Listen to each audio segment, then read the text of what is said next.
If there's one home decor trend that's really heating up, it's the farmhouse look. Pinterest is full of rustic and classic country homes with whitewashed or aged decor that is simple and warm and understated all at the same time. And today, Jami Ray is here to show us some really fun, inexpensive DIY projects, sure to give our space that farmhouse feel. And are we still seeing this farmhouse look strong? Here to stay? I think it's definitely here to stay. You know, it's kind of evolved over the years. What's really big now is modern farmhouse. It's a really clean, neutral look, but still comfortable and looks lived in, not like you live in a museum and it's stuffy. And you have some ideas and places where you like to go to get inspiration for this farmhouse look. Absolutely. So one of the best places I like to go is Instagram and Pinterest. If you go on Instagram and you type in hashtag farmhouse style, everything will come up, and a lot of the things you're going to see are the things that I brought here today. Okay, and you've brought a lot of different things. I love these cotton blossoms. So cotton stems are everywhere, whether it's in a wreath, and you can put this on your door or on top of, like, layer it on top of other decor like windows and stuff.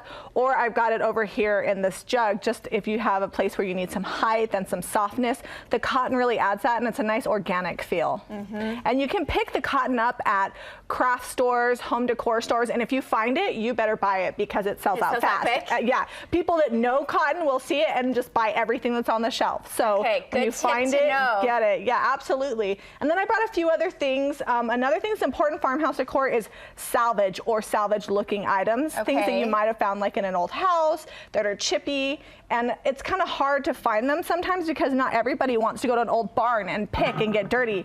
But these corbels are actually recreated from antique and vintage styles. We actually make them and sell them, and then we give them that chippy finish.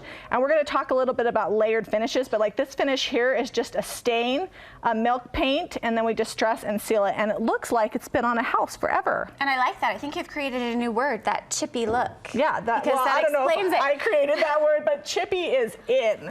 Everything chippy. And you don't want it to look like you sanded it. You want it to look worn with time. Okay. So that's a great thing. I also brought candlesticks, which are a great architectural element. And then I brought an old crock. This was used back in the day. This is an actual antique crock. They use this to make pickles and store things in. Wow. So people put these on their counters. They put flowers in them. I actually store my bread in this. Oh, wow. And I've seen people do old rolling pins and stuff in there. And where can you find those? You're going to find those at antique stores or online yard sales. Even eBay is a great place. If you don't have access to any antique stores, just go on eBay, type in antique crock, and you'll see all kinds of different styles and stuff. And they really add that actual farmhouse look. Yeah, they really do. Yeah.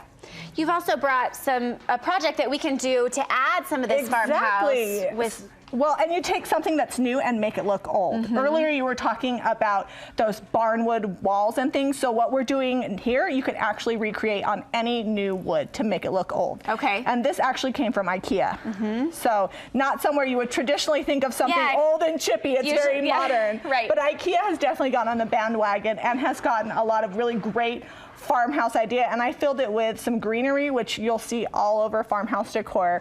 They're using greenery everywhere. It adds that natural element and just a comfy feel. It really does. Okay, so you picked up this box at IKEA. At IKEA. It's called, can you ever pronounce IKEA? No, I don't even try. Yeah. I don't know. Here, we'll show it to everybody. Brand Kiss, that's the name of it. And if you look it up, you can order it online or pick it up in their store. I think it was like $9.95. And you can see it's just this very blonde raw wood. So you're gonna start with that. The very first step you're going to do is to stain it with a dark wood finish.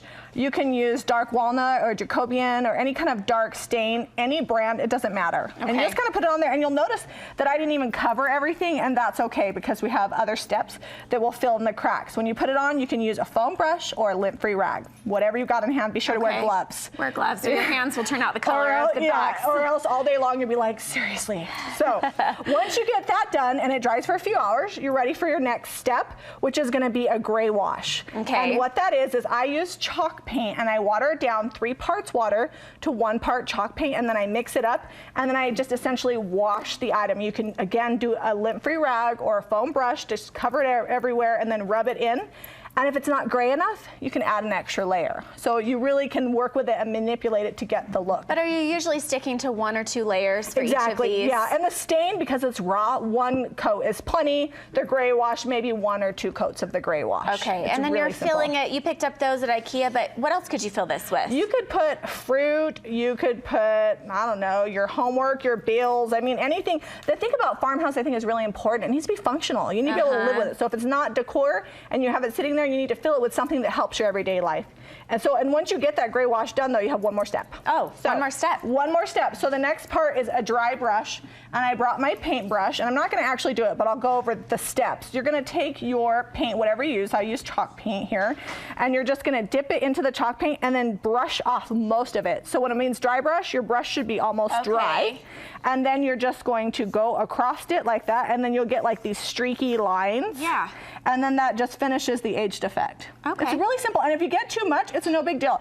You can just take a damp rag and wipe it right off, and then go again, and you can't really mess it up. Okay. It's really simple, and the best part is you can do this basket, but that technique, like I said, any raw wood. So if you get pine from Home Depot, or if you've got a chair that's unfinished, you can create this weathered look on anything. Okay, Jami, great ideas, and where can people find you? Go to jamirayvintage.com. I sell my paint and my corbels on there. I also have my blog with my YouTube channel, so anything you want to know Farmhouse, Jami Ray Vintage is where to get it. Okay, Jami Ray, thank you so much, and we will share all of these ideas on our website. All you have to do is click the Projects tab at studio5.ksl.com.